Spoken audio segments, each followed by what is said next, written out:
part two here with Chris Dolack. And again, so sorry we had to split it into the two parts, but that's a format issue with something here that I have to deal with. Where we left off, Chris had 4 tumors. One of them was affecting his ability, was on his spine. I would imagine that must have been probably one of the scariest moments. Well, that really was, and that was the thing that I was mostly frustrated and mad about, was my ability to walk. I've never made the assumption that the other stuff was going to heal up, but I never really thought about what was going on inside me. There was this process to, that you just follow the doctor's orders, and they're putting you through the chemo treatments, and you do all this different stuff, and it was not fun by any stretch of the imagination. But what I was mostly frustrated about was the fact that I couldn't walk, and I'm the scoutmaster of my kids' troop. We hike, we backpack. That's something that I've always enjoyed is hiking trails and trying to climb some mountains to a certain extent. I'm not climbing Everest, but certainly climbing mountains in the Smokies and things like that, and getting to the peak, and that's stuff that I've always enjoyed. And and as my kids have gotten older, being able to do that with them and seeing their enjoyment of getting in the outdoors and stuff. So the fact that I couldn't stand up or walk was the part that was the hardest for me. And it's still taking 2.5 years later. I'm not even really fully back to where I was. Really? I'm better, but to build that muscle back, to build the strength back in your legs and your body to get back to where you were. And I'm 52, whatever. So and I wasn't probably in the greatest shape, but I was in decent shape. And better shape than a lot of us. That was really more the frustration than anything else, was to not be able to kind of get around freely. Toward the end of the hospital stays, I was counting steps and whatnot. Wow, I didn't know that. Wandering around in the hospital or as far as they'd let me wander, at least, anyways, with the dragging IVs down the hallway and things like that. With the bag of chemo would be on the IV pole with whoever knows what else. They were like 3 bags run into me at any various point in time. So I'm sure you weren't feeling that great anyway because of the chemo, right? Well, yeah. I mean, you certainly weren't feeling all that great. But again, it was you have to get past that. You have to, for me, it was the getting the strength back to be able to, not have a problem walking up the stairs or down the stairs, or, carrying something, or, I was talking to somebody the other day about a meeting that we had. It was after my 4th round, and it was a company-wide meeting we did at the end of the season in 2020, and we had all met in a ballroom of a hotel down here in Charlotte, and we were going over 2021 plans and some ideas, and we had representatives from all of our different series, from the Super Dirt Car Series to the Outlaw Sprint Cars, Outlaw Late Models. Our dirt car guys from the Midwest were there, and it was things that we tend to do at the very end of the season to prepare, not for the off season, but for what we're going to do next year. And I wasn't going to miss that meeting. And so there were things in your mind, you think, well, I'm fine, I can handle this, no problem.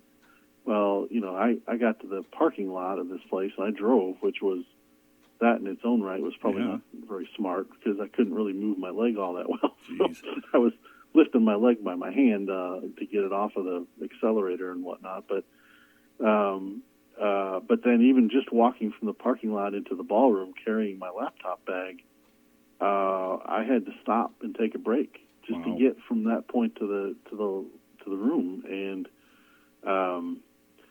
so you think back on those things and you go, well, I've come a long way, because you saw me. I didn't have any problem walking around. I didn't notice anything, to be honest with you. So it's been a lot of work to get to that point, but and we've done a lot of hiking here this past winter. I saw that on your page. Yeah, that's great. So those are sort of the mental things that when I do get to the top of a mountain, or Literally. even if it's not a tall one, but Yeah. if you've spent the time to carry a 40-pound pack up to the top of a mountain, it's a very rewarding thing for me because there was a point in time where I you have to admit, I don't know if I'm gonna be able to do that again. Do they have you on some type of physical regimen at this point? We got about 4 minutes to go, Chris. Did they have you doing some things now? No, I mean nothing that they've put me on. It's just what I do. So you are working out and strengthening your legs and doing what you need to do? Yeah, we do that. We try to do a lot of hiking, walking. We've got with our scout deal this coming June. We're going to a week-long backpack trip in New Mexico, in the mountains of New Mexico. So that would be cool.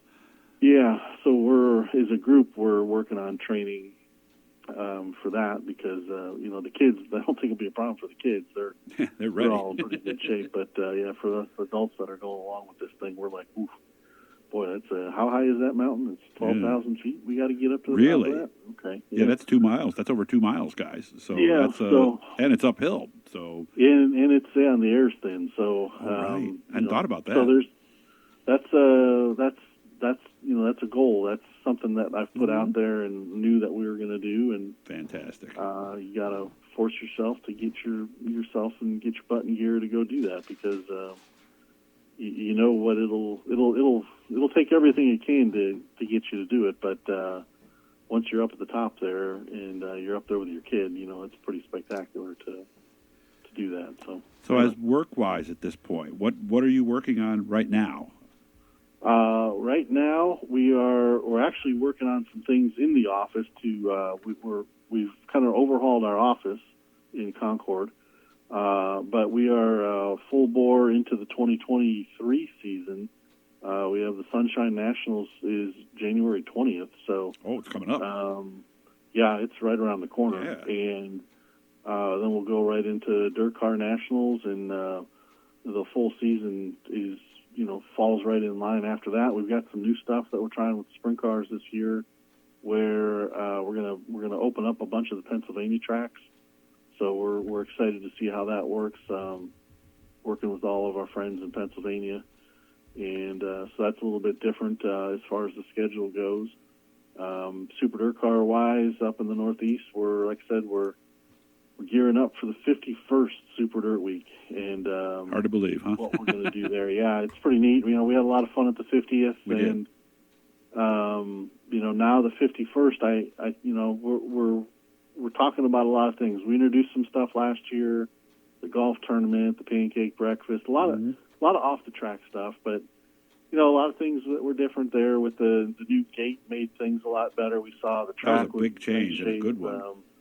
The racing was really good. Just the traffic flow, things to make the event better. And some of it is stuff that people think about. Some of it is stuff that only we think about. But true. At the end of the day, we're trying to make these events as fan friendly and as much fun as possible.